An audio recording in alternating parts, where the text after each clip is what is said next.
Saludos a todos y a todas del espacio Construyendo la Verdad. De nuevo haciendo equipo con el doctor Manuel de Anda y el maestro Benito Balán. Su servidor Maro Plaza, humanista con estudios filosófico y teológico desde una cosmovisión latinoamericana y con un enfoque en la espiritualidad de nuestros pueblos. De inmediato, pues, le damos la bienvenida y invitamos a Manuel y a Benito para que hagan su presentación inicial. Bienvenido, Manuel. Oye, pues mucho gusto. Aquí estamos para tratar de un tema muy importante que es el legado de Pedro Casaldáliga, ¿verdad? Que el próximo mes ya, el día 8, va a cumplir un año de haber fallecido y ahora creo que está más vivo que nunca. Entonces, mucho gusto en saludarlos. Soy el doctor Manuel de Anda, servidor de ustedes, y le doy la voz a Benito. Muchas gracias, Manuel, Maro, y al amable auditorio que está presente, escuchándonos, viéndonos y compartiendo con nosotros esta búsqueda tan importante de Pedro Casaldáliga, saber quién es y qué es lo que nos aporta. Soy Benito Balán y les agradezco. Soy psicoterapeuta humanista y acompañante espiritual. Bien, pues muchísimas gracias a Benito y Manuel. Como ya nos lo anunciaron, hoy tenemos el gusto de presentarles uno de los grandes humanistas contemporáneos, como lo es Pedro Casaldáliga, con quien, pues eso, hacemos un sentido a su vida, como bien decía el doctor Manuel, ya a casi un año de su partida y de estar sembrado para la eternidad ya en la ribera del Araguaia. Iniciamos la presentación de nuestro personaje preguntándonos quién es Pedro Casaldáliga. Pues porque es conocido, pero quizás muchos todavía pues no saben de quién es este gran maestro humanista. Para nosotros en el espacio Construyendo la Verdad, pues necesariamente lo identificamos como un maestro humanista contemporáneo, profeta y poeta místico de la liberación. Creo que son los acentos característicos de este gran personaje. Por su origen, Pedro es catalán, español, y amazonense por adopción y opción de vida.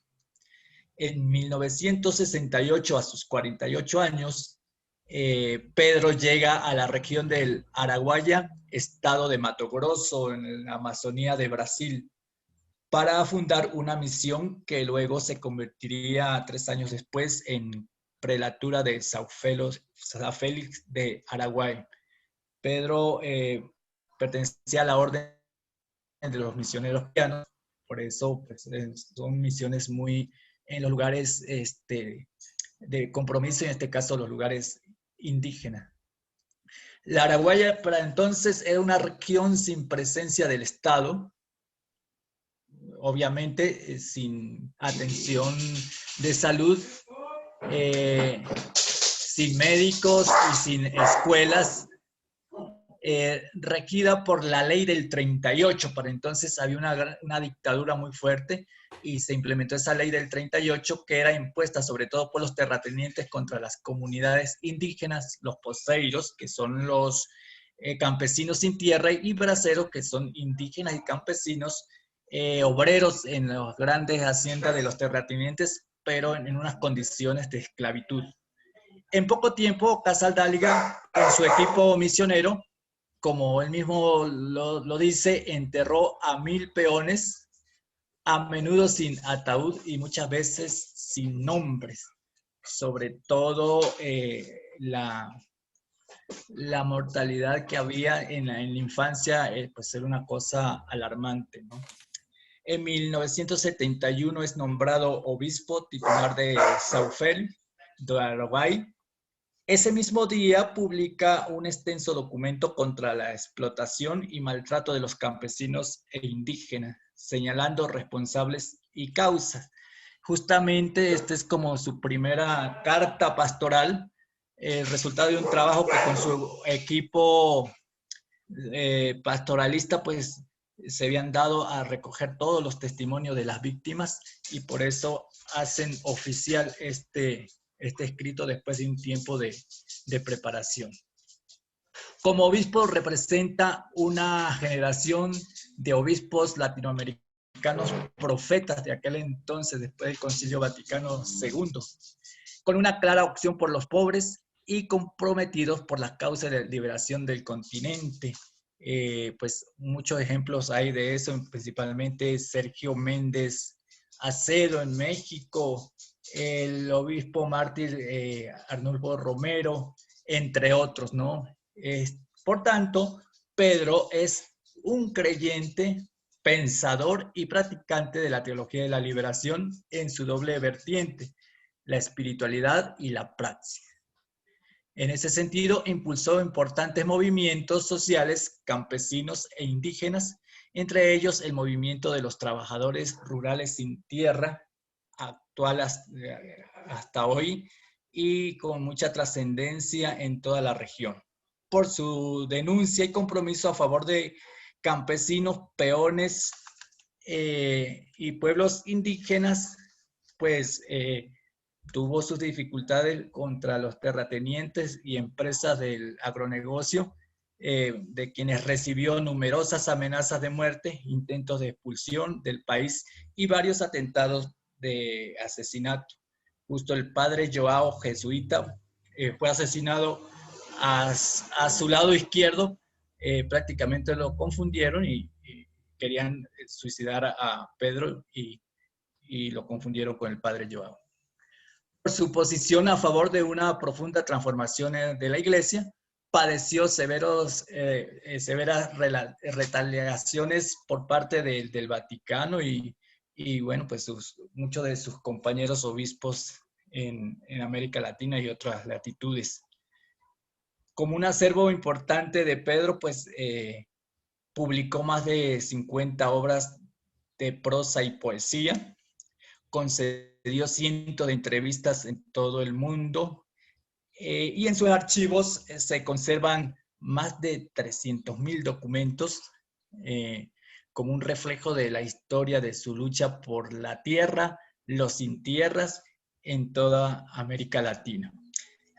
Aquí tenemos un corto poema que es como emblemático de lo que fue Pedro, que dice: aquello que hace es lo que doy, que me hace es lo que doy, no lo que tengo. Cuanto más doy, más tengo, porque soy más. Cuanto más tengo y menos doy, tengo menos porque soy menos. Este es don Pedro Casaldáliga, nuestro personaje de este día. Así que con esta introducción inmediatamente invito al doctor Manuel para que nos dé pues, pues su visión, ¿no?, sobre Pedro Casaldáliga y a ver si nos puede hablar un poco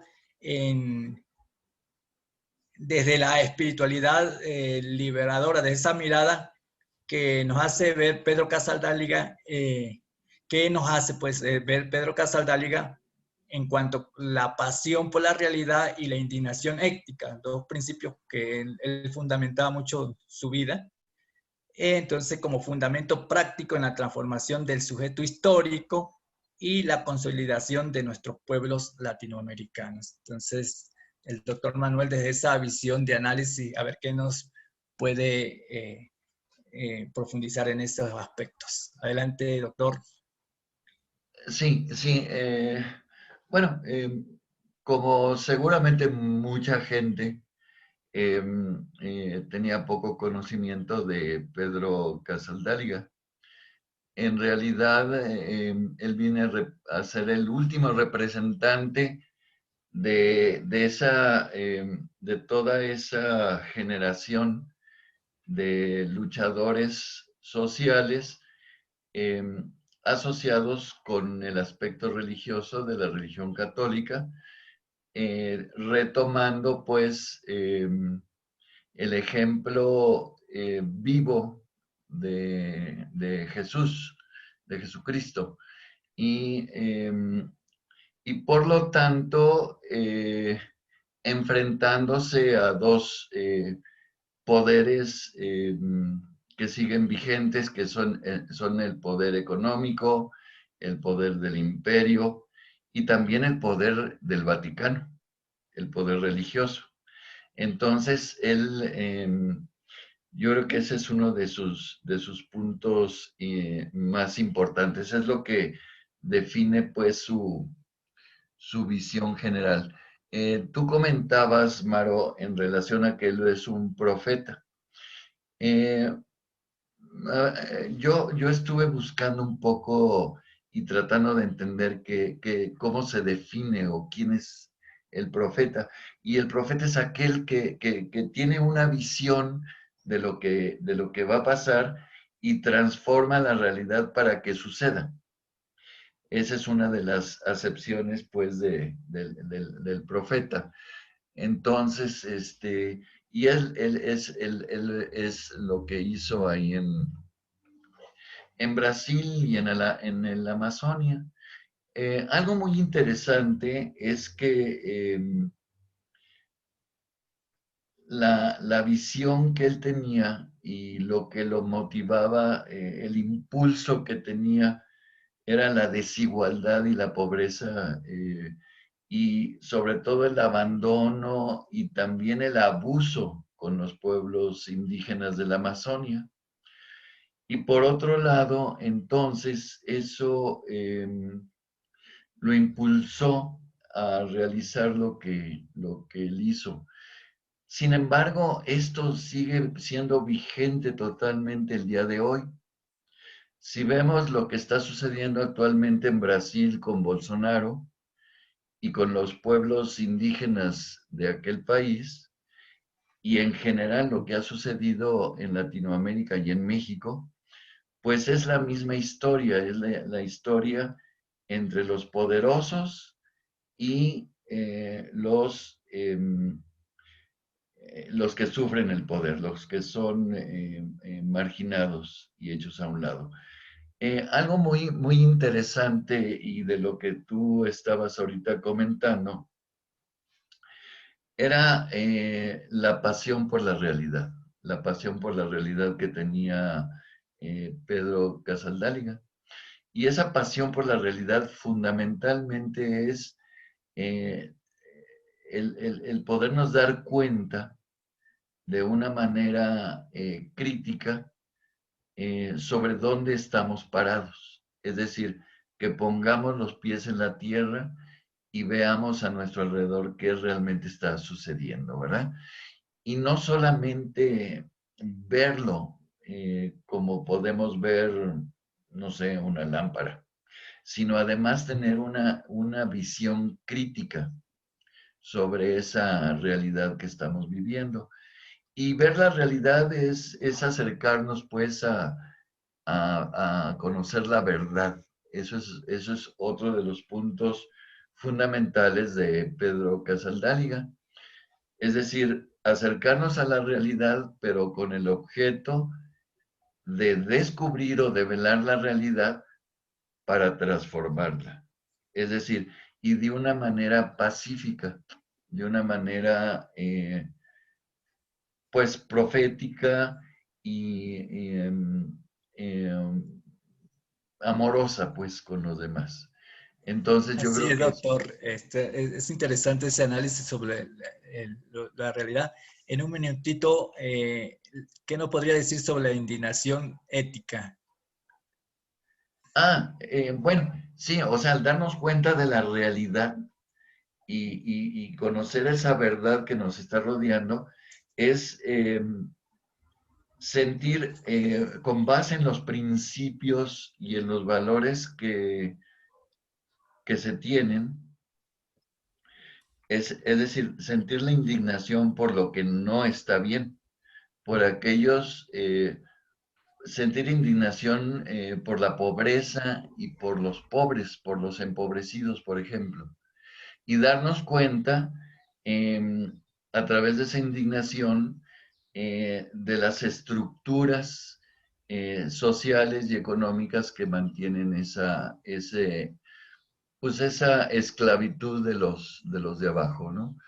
Entonces, la indignación está relacionada más que nada con el no estar de acuerdo con el estado de las cosas, ¿verdad?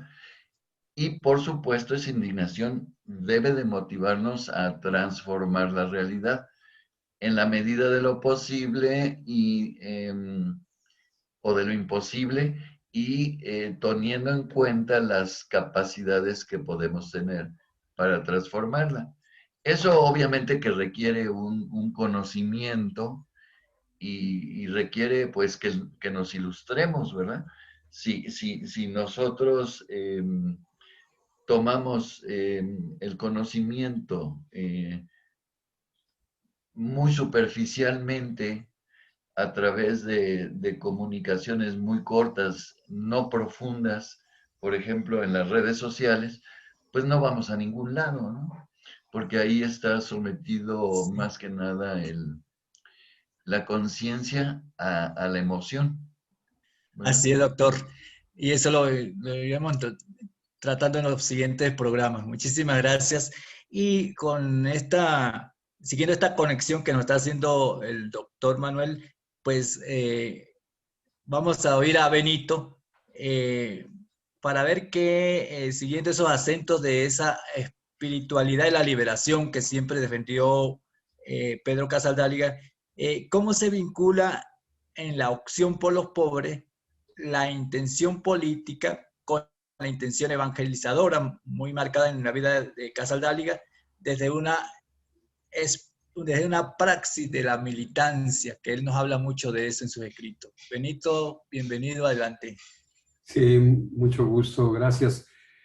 Eh, esa opción por los pobres es desde un punto de vista evangélico, es sin duda alguna el centro del Evangelio de Jesús. Todos los que pretendemos seguir a Jesús o vamos conociéndolo cada vez más, nos vamos dando cuenta que nos invita a estar con los pobres, porque es el amor al prójimo como a nosotros mismos. Es el encontrar el reino dentro de nosotros y al mismo tiempo en el semejante. Y ahí es donde radica la opción por los pobres que nos retoma Pedro Casaldáliga en términos de construir un pueblo, una opción por el pueblo de Dios. Y ese pueblo de Dios es justamente el portador del reino. ¿Y cómo va a portar ese reino, ese pueblo? Pues justamente a través de ese amor al prójimo. Y todo el programa, ¿verdad?, de las bienaventuranzas, que es un programa humano, espiritual. Por eso él dice, se necesita un desclasamiento social para poder construir pueblo, ¿sí? No es posible en el círculo cómodo, en donde ya está la seguridad establecida o preestablecida familiarmente o grupalmente, en donde se da esa transformación hacia el reino, no. Se necesita cuestionarlo, se necesita caminar en una contracultura a ese clasismo social, que también es racismo, y en ese sentido es una descolonización del pensamiento, de la mentalidad y del corazón.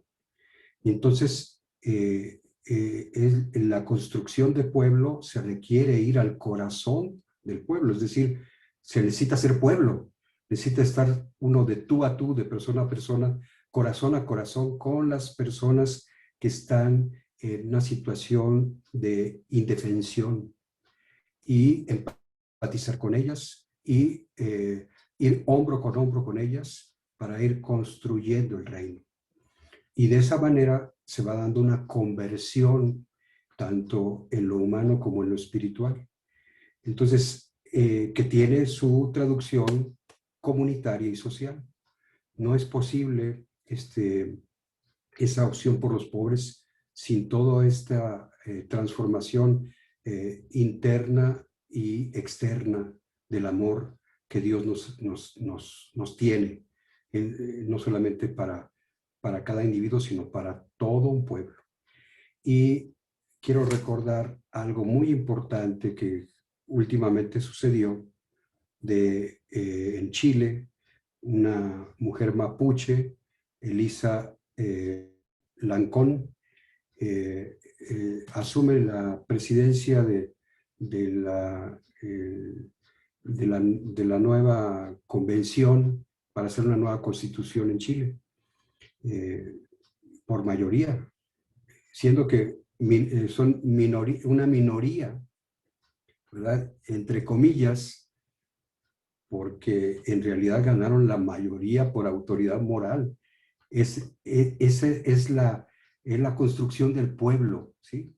Estamos hablando de que el pueblo de Dios se va construyendo desde los más débiles.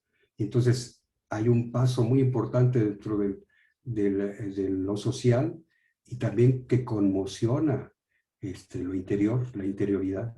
Y hacia allá va el evangelio. No el evangelio doctrinal, eclesiocéntrico, sino de inclusión y de diálogo intercultural. ¿Y cuál es lo primero en que piensa Elisa?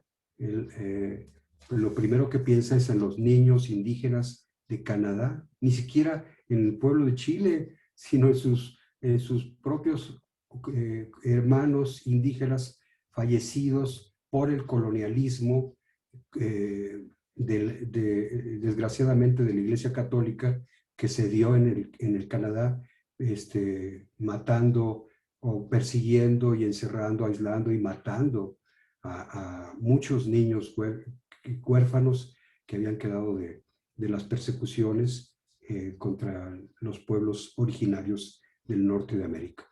Y así en toda América. Entonces, une continente con continente, y esto es contemporáneo. Ese es cómo se va redescubriendo el pueblo a sí mismo, ¿verdad? Ese es el gran aporte de esta interculturalidad a la que Pedro Casaldáliga, ¿no? Cómo ir encontrando a Jesús en los más pobres, porque ellos son los que nos evangelizan, los que codo a codo con ellos vamos siguiendo de una manera más transparente el camino de Jesús. No sé si me queda un minutito más para concluir. Yo quisiera mencionar que con respecto a esto hay un profeta que se llama Ezequiel y que habla del valle de huesos secos donde reviven. Y eso lo escribe como 2000 años antes de Jesús, o 2500 años antes de Jesús.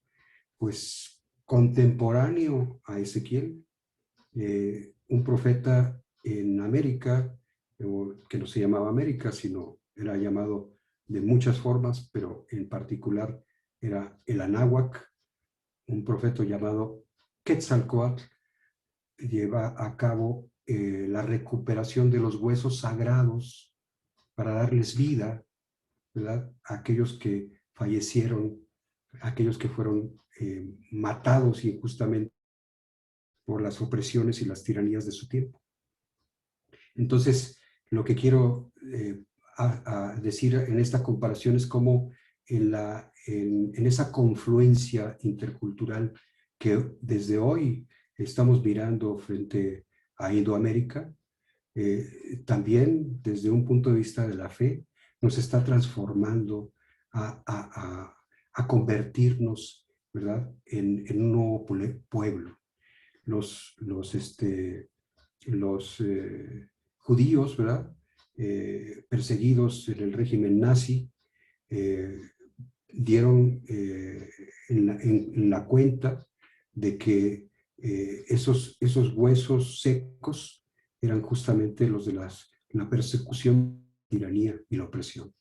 Y los mayas guatemaltecos, que vivieron una guerra civil de 40 años y que recientemente, en los años principios de este siglo, empezaron a desenterrar a sus muertos de esa guerra civil, ¿verdad?, cayeron en la cuenta de que esos huesos sagrados, rescatados por Quetzalcóatl y ahora en idioma maya quiché Gucumats o Cuculcán, son aquellos perseguidos por la guerra, por las tiranías y la opresión de nuestro tiempo.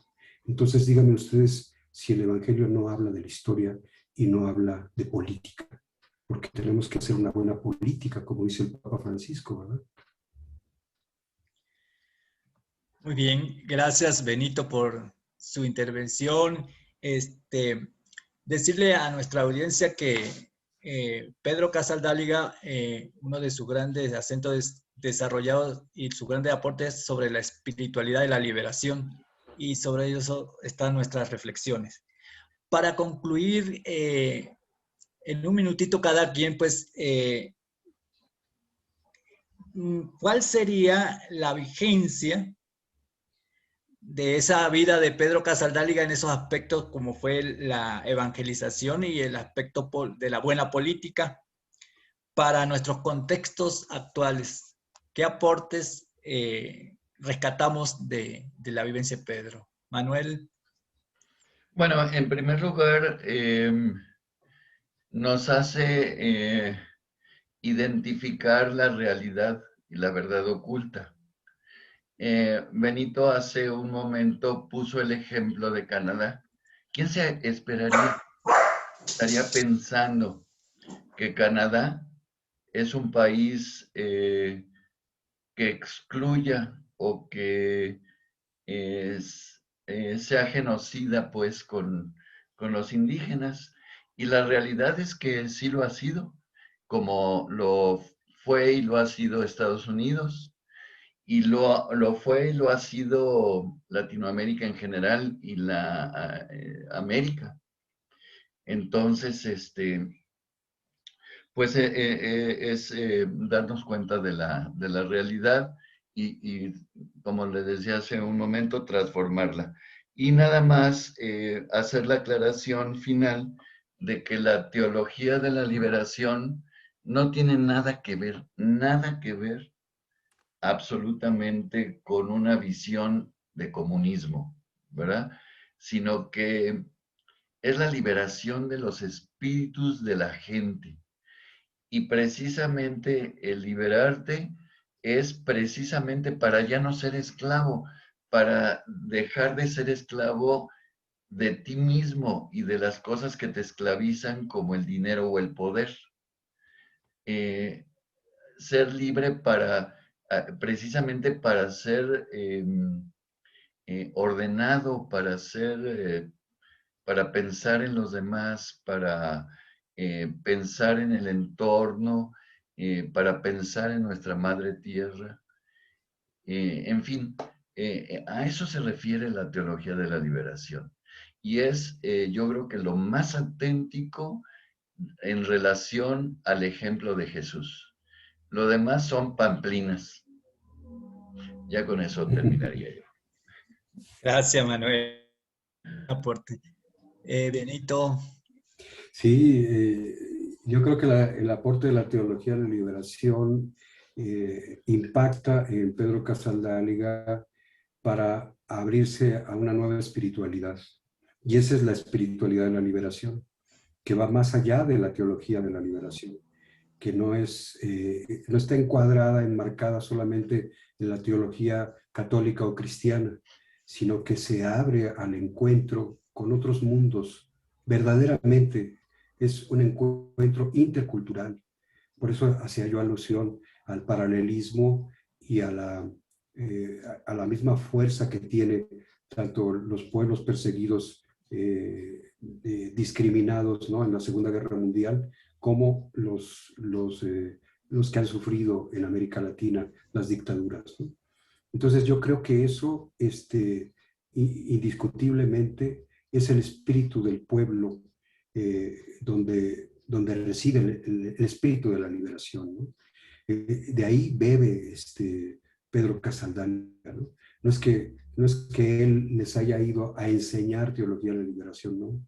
Él fue convertido por esos pueblos, por el espíritu de esos pueblos, para acompañarlos en su liberación, para recibir ese empuje, ese impulso hacia esa liberación que no es exclusiva de una dimensión, sino es multidimensional, ¿no? Es pluricultural, es intercultural, es plurinacional, es plurilingüística, es abierta, pues, a nuestra madre tierra, ¿verdad? Y abierta a la fraternidad entre nosotros. Ese es el mensaje del Evangelio. Muchísimas gracias, Benito, por esta conclusión. Decirle a nuestros seguidores y seguidoras de Construyendo la Verdad que vamos a seguir profundizando en otras entregas sobre Pedro Casaldáliga y quizás sobre este tópico que justo dejamos en este momento, que sería, bueno, eso es adentrarnos a la espiritualidad, a los elementos teológicos, pero desde esa vivencia de pueblo.